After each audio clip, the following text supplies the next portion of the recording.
Property के बढ़ते हुए प्राइसेस देख के कुछ लोगों का मानना है कि इंडियन रियल एस्टेट मार्केट कभी भी क्रैश कर सकती है, और दूसरी तरफ कुछ लोगों का बिलीफ है कि इंडिया में प्रॉपर्टी मार्केट कंटिन्यूसली ग्रो करती रहेगी।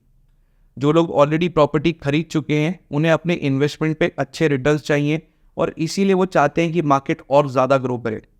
लेकिन जो लोग अभी घर खरीदने की सोच रहे हैं वो कंफ्यूज्ड है कि क्या ये सही टाइम है प्रॉपर्टी खरीदने का, या फिर कुछ टाइम के लिए वेट करना चाहिए। लेकिन इन दोनों क्वेश्चंस का आंसर प्रॉपर्टी मार्केट की परफॉर्मेंस रिपोर्ट को एनालाइज करके पता चलेगा। आज मैं Q1 ऑफ 2024 मतलब जनवरी, फरवरी, मार्च 2024 की परफॉर्मेंस रिपोर्ट को एनालाइज करूंगा और देखेंगे कि डेटा क्या बोलता है। क्या ये सही टाइम है इन्वेस्ट करने का, या फिर मार्केट में एक स्लो डाउन आ सकता है। Hello everyone, I am Rohan Bharadwaj and शुरू करते हैं आज का वीडियो। काफ़ी सारी रियल एस्टेट रिसर्च कंपनीज हैं जिन्होंने 2024 के Q1 की परफॉर्मेंस रिपोर्ट पब्लिश की है। इन सभी के डेटा में थोड़ा सा डिफरेंस है, क्योंकि किसी ने 7 मेट्रो सिटीज़ कंसिडर किए हैं तो किसी ने 8 मेट्रो सिटीज़। सभी के मुंबई MMR और दिल्ली NCR के डेफिनेशन में भी अंतर है, बट ब्रॉडली इन सबके परसेंटेज परफॉर्मेंस ऑलमोस्ट सिमिलर है। और इसीलिए आज मैं एब्सोल्यूट नंबर्स में नहीं बट परसेंटेज टर्म्स में इवैल्यूएट करूंगा, ताकि हमको एक बेटर पिक्चर मिल सके। इन सभी रिपोर्ट्स में मुझे पर्सनली नाइट फ्रैंक की रिपोर्ट ज़्यादा कॉम्प्रिहेंसिव लगी है, और इसीलिए मैंने उनकी रिपोर्ट यूज़ की है आज के एनालिसिस में। उनकी रिपोर्ट का लिंक मैंने नीचे डिस्क्रिप्शन में भी शेयर किया है। तो शुरू करते हैं सबसे पहले by looking at the sales numbers. Overall residential sales 9% से ग्रो किए हैं as compare to January to March 2023।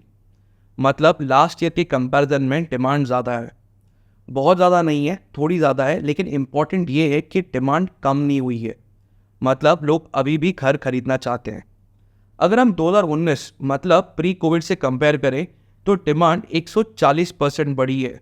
मतलब लोग 5 साल पहले से ज़्यादा कॉन्फिडेंट है प्रॉपर्टी मार्केट को लेके।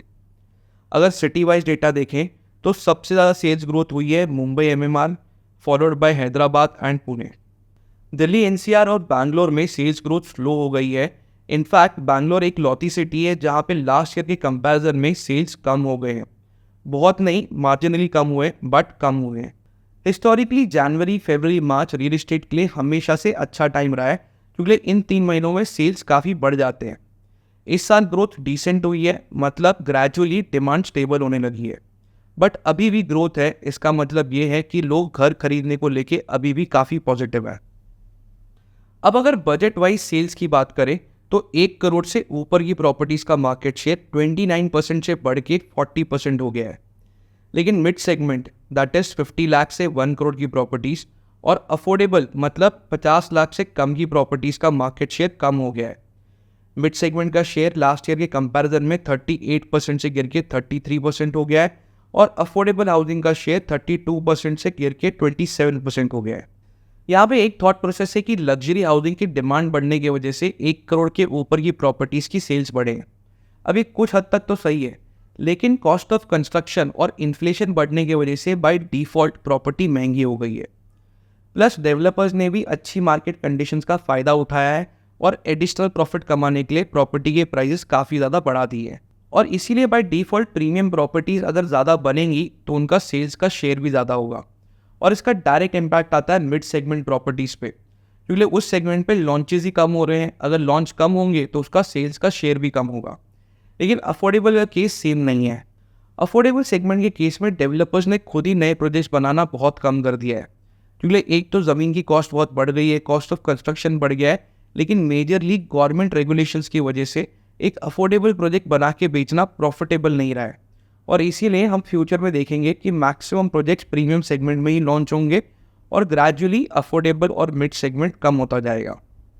अब अगर न्यू लॉन्चेस का डेटा देखें तो न्यू लॉन्चेस 7% से इंक्रीज हुए हैं as compare to last quarter, और अगर प्री कोविड 2019 से कंपेयर करें तो 167% से इंक्रीज हुए हैं।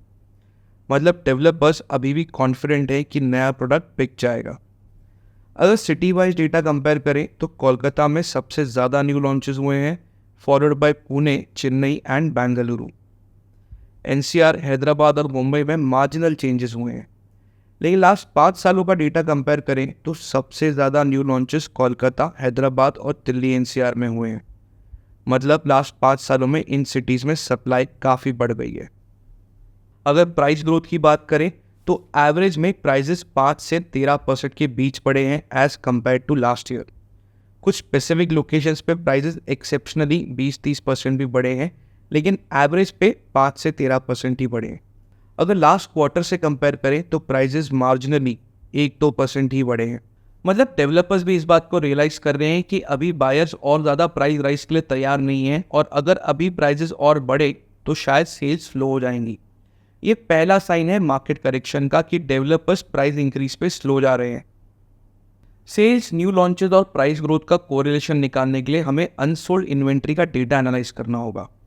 अगर अनसोल्ड इन्वेंट्री देखें तो 50 लाख से कम की इन्वेंट्री 8% से कम हुई है, क्योंकि इस सेगमेंट में नए लॉन्चेस ही कम हो गए हैं और एज ऑफ राइट नाउ पुरानी इन्वेंट्री ही बिक रही है।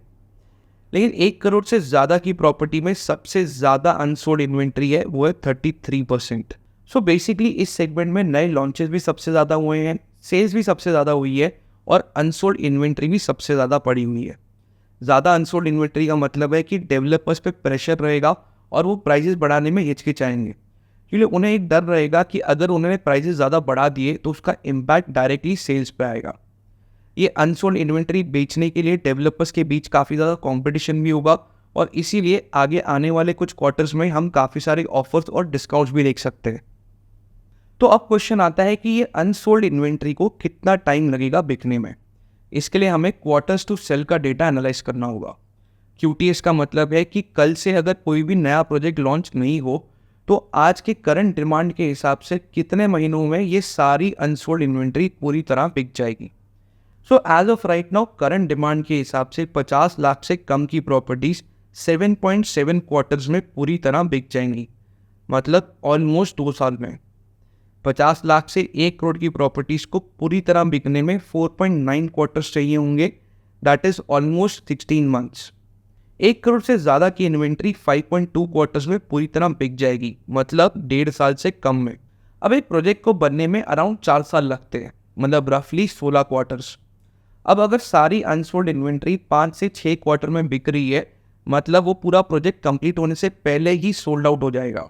ये तो डेवलपर्स के लिए बहुत ही अच्छी न्यूज़ है। अगर अंडर कंस्ट्रक्शन स्टेज पे ही पूरा प्रोजेक्ट सोल्ड आउट हो जाएगा तो डेवलपर्स मार्केट को लेके काफ़ी बुलिश रहेंगे और ज़्यादा नए लॉन्चेस वो लाते रहेंगे। मतलब आने वाले कुछ क्वार्टर्स में हम काफ़ी सारे न्यू लॉन्चेस देख सकते हैं, और इसका मतलब ये भी है कि फ्यूचर में इन्वेंट्री का सप्लाई और काफ़ी ज़्यादा बढ़ जाएगा। फाइनली इन्वेस्टर्स के माइंडसेट को थोड़ा डिटेल में स्टडी करते हैं। As per a report by global property consultant company Vestian, Q1 में institutional investment in Indian real estate 55% से कम हुआ था as compare to Q1 of 2023। ये एक बहुत ही बड़ा ड्रॉप है। इंस्टीट्यूशनल इन्वेस्टर्स मतलब बड़े फंड हाउसेस जैसे ASK property fund, Edelweiss capital, Motilal Oswal और ऐसे और काफ़ी सारे फंड हाउसेस हैं। नाउ इंटरेस्टिंगली ये 55% का ड्रॉप का मेजर रीज़न है foreign institutional investors. Last year के कंपैरिजन में फॉरेन इंस्टीट्यूशनल इन्वेस्टमेंट 99% कम हो गया है। इसका ये मतलब है कि फॉरेन इंस्टीट्यूशनल इन्वेस्टर्स को कहीं पे ये लग रहा है कि Indian real estate market near future में बहुत अच्छा रिटर्न्स नहीं देगी, लेकिन सेम टाइम पे इंडियन इंस्टीट्यूशनल इन्वेस्टर्स का कॉन्फिडेंस है कि इंडियन रियल एस्टेट मार्केट बहुत ही अच्छा परफॉर्म करेगी, और इसीलिए उनका कॉन्ट्रीब्यूशन 21% से बढ़ा है as compare to last year. In fact इस क्वार्टर में 98% फंडिंग इंडियन फंड हाउसेज ने ही की है। अगर सेगमेंट वाइज एनालिसिस करें तो कमर्शियल में और रेजिडेंशियल में इन्वेस्टमेंट ऑलमोस्ट 50-50% ही रहा है। बट अगर लास्ट ईयर से कंपेयर करें तो कमर्शियल प्रोजेक्ट्स में इन्वेस्टमेंट 52% से कम हुआ है और रेजिडेंशियल में 33% से। कंसिडरिंग कि टोटल इन्वेस्टमेंट 55% से कम हुआ है, तो ये इंडिकेट करता है कि इन्वेस्टर्स का सेंटिमेंट रेजिडेंशियल प्रॉपर्टीज़ को लेके उतना ज़्यादा नेगेटिव नहीं है as compare to commercial properties. अब क्वेश्चन आता है कि आगे क्या होने वाला है। क्या ये सही टाइम है प्रॉपर्टी खरीदने के लिए? क्या प्रॉपर्टी के प्राइसेस और ज़्यादा बढ़ने वाले हैं? अब आगे क्या होने वाला है ये आंसर करने के लिए हमें ये सारी इन्फॉर्मेशन को एक साथ में कोरिलेट करना होगा। सबसे पहले इंडियन इंस्टीट्यूशनल इन्वेस्टर्स मतलब बड़े इन्वेस्टर्स अभी भी रेजिडेंशियल मार्केट को लेकर कॉन्फिडेंट हैं कि उनको अपने इन्वेस्टमेंट पे अच्छे रिटर्न मिलेंगे। न्यू लॉन्चेस में भी इंक्रीज है, मार्जिनली ही सही लेकिन इंक्रीज है। मतलब डेवलपर्स भी कॉन्फिडेंट है कि लोग अभी भी घर खरीदने में इंटरेस्टेड है। लास्ट क्वार्टर की कंपैरिजन में प्राइसेस बहुत ही कम बढ़े हैं। मतलब फाइनली डेवलपर्स को रियलाइज़ हो रहा है कि अगर अभी प्राइजेस और बढ़ाए तो सेल्स नहीं होंगी, मतलब फ्यूचर में प्राइस बढ़ने की पॉसिबिलिटीज़ बहुत ही कम है।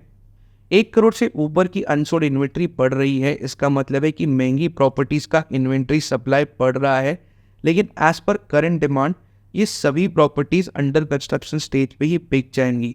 मतलब डेवलपर्स अभी भी कॉन्फिडेंट है और नए प्रोजेक्ट लॉन्चेस करने में। इन अ नटशेल Q2 में इलेक्शंस हैं और इसीलिए न्यू प्रोजेक्ट लॉन्च थोड़े से कम हो सकते हैं, लेकिन उसके बाद Q3 Q4 में हम काफ़ी सारे नए प्रोजेक्ट लॉन्च एक्सपेक्ट कर सकते हैं। प्राइस की मूवमेंट इस साल बहुत ज़्यादा एक्सपेक्टेड नहीं है, प्राइजेस इन्फ्लेशन रेट के हिसाब से ही बढ़ेंगे।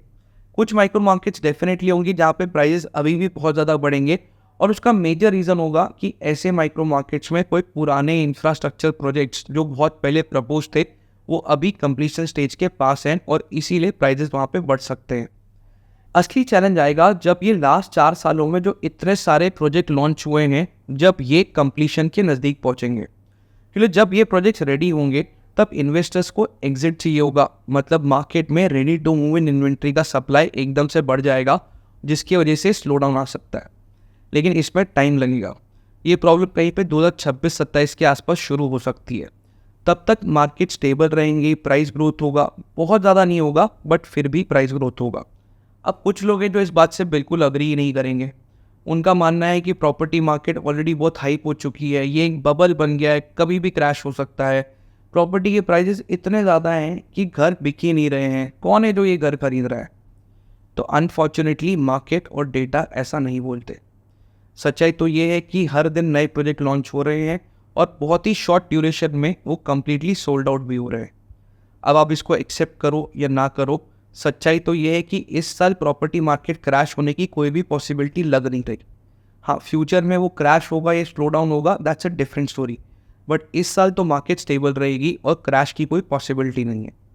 अब क्वेश्चन आता है कि आपको क्या करना चाहिए।